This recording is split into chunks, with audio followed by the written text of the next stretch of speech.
Morning, everyone. This is Alberta again, and I want to welcome you back to my channel, Politics in Plain English. And today I want to talk about globalism.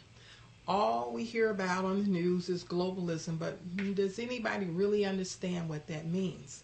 Well, before we go any further, we need to first find out about ourselves. If you live here in America, this is where you live. This is North America. Can you see that? This is the area we live in, North America. And if you live here, then you know that back in 1776, this is when this country was founded. You heard about George Washington and what have you. Well, that was way back then. And that happened, like I said, in 1776. They started the United States of America. When they started America, they came up with a constitution. And the constitution was to guide everyone who wanted to live here. If you wanted to come here from another country, you had to obey the laws and regulations that were made out or spelled out in the Constitution.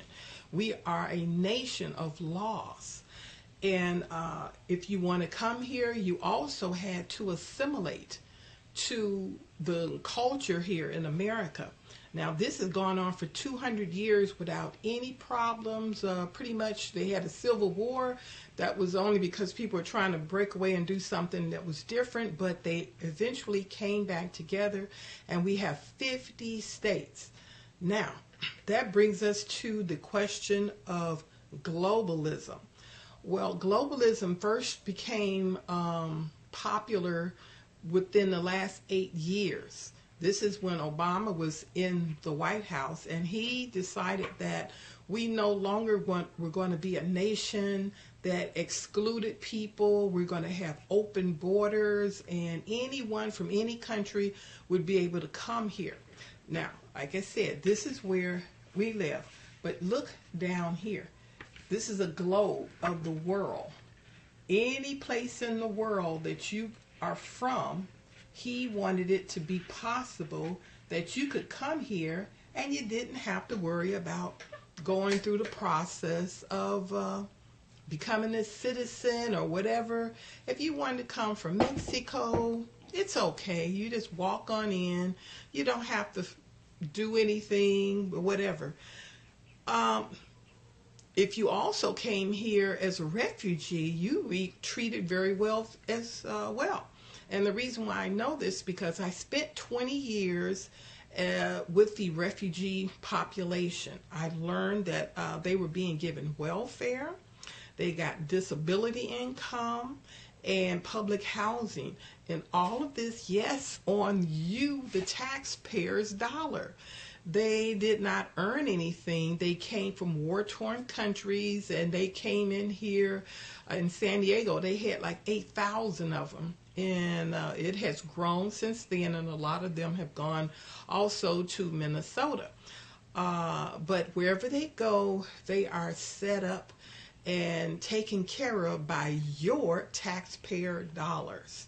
Now, I thought this was very unusual. When I first started volunteering to help them 20 years ago, I was really sympathetic, and I said, oh wow, this is really something I could get behind and what have you. And I quickly learned something, that these people, especially from Somalia, have no interest in assimilating to anything that is American.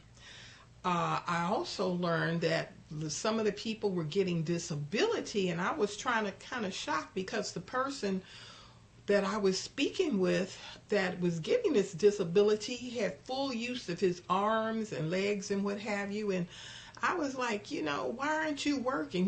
You're younger than I am, and you can do something. And he said, well, I came here because, you know, they said I was traumatized and therefore I need disability. And so they gave it to him. Okay, doesn't make a lot of sense to me either. Anyway, I also learned quickly, like I said, they don't have any interest in assimilating. The person that I was working with, Ahmed, had his group He had formed his little nonprofit group, and like I said, I was there to help them out.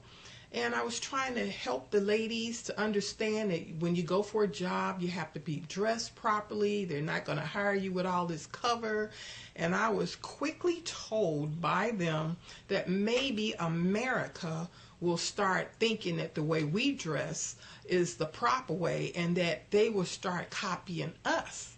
And I said, well, it doesn't work like that. This is already an established country. And they even told me, they said, well, the white people brought us here and they're going to take care of us. And that was like, really? Okay, well, you're in for a rude awakening. But that happened, like I said, 20 years ago. And when they come here to this country, they have the mentality that you are going to conform to their wishes, but they are not going to assimilate to yours. And I got to thinking, I said, well, you know what? I don't know of any country that will allow foreigners to come into their land and have the land conform to them. Saudi Arabia comes to mind. Saudi Arabia is a country that is Muslim, that is very strict. And if you try to come into that country, first of all, you can't come in even as a sightseeing tourist. You have to be invited in. Once you are invited in, if you are a female, it's even worse. You have to have a man to allow you to come in. So once you are able to come in, you immediately have to conform or assimilate to their beliefs. If you're a woman, you have to cover yourself up. You cannot go out by yourself. You cannot drive a car. You cannot do any of the things that you would do here in this country. So this globalism stuff is like a one-way street. It only works here in Western cultures, but it's not reciprocal.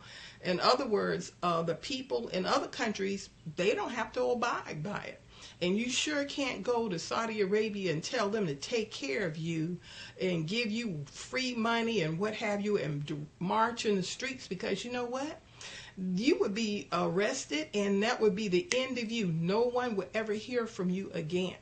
So this globalism is only for Western nations to accommodate everybody else in the world. And they have it so that they want to make this a right. This is what was going on in the news where Trump is fighting, the judges and what have you. He wants to have this extreme vetting. But the judges, the liberal judges, don't want this to happen. They want people to be able to come here and have a right to come here even before they touch American soil. This is ludicrous. This is crazy.